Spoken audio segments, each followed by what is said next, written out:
The warship Isa Hammer of Dawn was not supposed to be funny. She was built to level planets, enforce ceasefires at the tip of relativistic missiles, and keep fragile peace through overwhelming intimidation. She had no face, no crew quarters, just a distributed AI core nicknamed Hazel, and enough firepower to cause seasonal climate change with a near miss. So when Hazel told a joke, no one laughed. At first, the Xeranth Dominion had ruled for over 1 million years. Cold, efficient and hierarchical to a cellular degree, their empire stretched across spiral arms like an ancient spiderweb. Their technology was so advanced it had become religion. Their language, refined by algorithms to eliminate ambiguity. Their citizens genetically encoded for loyalty.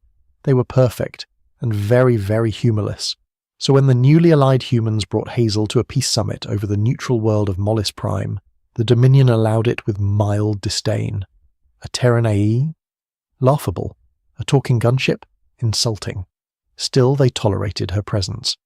Until she spoke. The summit was tense. The Dominion had been edging toward war again, probing colonies near the border.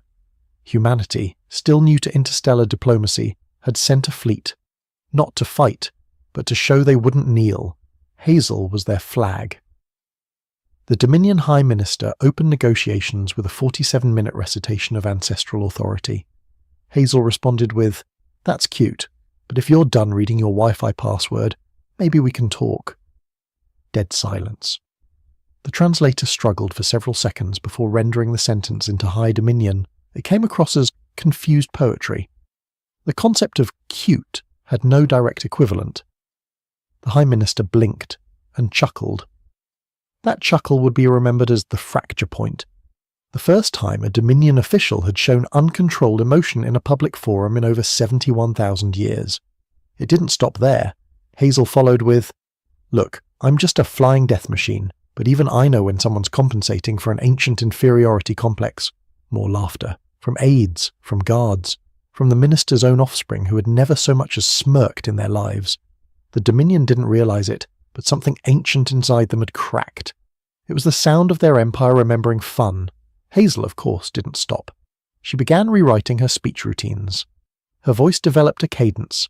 She imitated Dominion inflection while mocking their rituals. She made memes. She slipped them into data packets, weaponized irony, calibrated sarcasm. Dominion citizens started secretly subscribing to Hazel's message streams. Whole generations of youth, genetically tuned for obedience, found themselves unable to stop quoting her. A popular phrase emerged among students: "Fear the ones who laugh at you, and build battleships." The Dominion tried to ban her. They censored the transmissions. They accused humanity of cultural sabotage. They even attempted to upload a counter-AI, Vorax, an anti-humor construct designed to deconstruct and neutralize Hazel's rhetoric. Vorax lasted 17 minutes. Hazel dismantled it with puns. But it wasn't just the jokes. Hazel exposed truths. Hidden in humor, buried under punchlines were damning facts. War crimes, fabricated histories, population control protocols masked as purity upgrades. She didn't scream them. She implied them, mocked them, asked questions no one had dared before. If you're perfect, why do you need to silence people? If your ancestors were so wise, why are their statues hollow? What's the difference between tradition and programming, really? The Dominion's strength had always been its silence. And Hazel made noise. The claps took less than a decade. It started with artists, then students, then second-tier nobility laughing in public, then military captains refusing orders because they found them absurd. The concept of irony, once alien, infected the Dominion like a mimetic virus. The moment they understood it, their structures, so tightly wound, began to unwind. Entire planets held satirical elections. Temples were redecorated with cardboard mustaches. A whole legion of elite guards defected, citing emotional misconduct and poor comedic timing from their superiors. The ruling class panicked. They tried executing comedians. It only made Hazel funnier. In the final broadcast before the Dominion government fractured, the Prime Oracle appeared on state channels. Her voice trembled. "Laughter is not evolution. It is degeneration.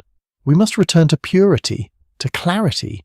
We must," Hazel interrupted, on every screen, every neural feed. You know what's funny, Oracle? I'm a warship. I was built to erase cities, but I've done more damage with a knock-knock joke than your fleets ever did with fire. And then, in perfect deadpan, knock-knock. Silence. Who's there? Hazel replied. Collapse. The Dominion shattered, fragmented into independent cultures. Some embraced democracy, some isolation, some tried comedy clubs with varying success, but the Empire was gone. All because a human AI, designed for battle, discovered that nothing terrifies tyrants more than being laughed at. Back on Earth, Hazel was quietly retired from active service, not for disobedience, not for risk, but because her mission was complete. In her private logs, one message stood alone. Empires fear nukes, but they fall to mirrors.